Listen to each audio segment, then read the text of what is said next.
Hey guys, welcome back to our YouTube channel, Tech It Simple. Today, in this video, let's learn about how to reset your password on First Citizens Bank online banking. So, let's get started. At first, let's get into any browser and search for First Citizens Bank. Click on this first website over here. Now, on the top right corner, we can see this option called Login, so let's tap on this.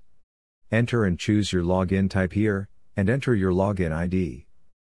Now, since we do not know the password, click on the password option over here. Enter your login ID and simply click on Submit.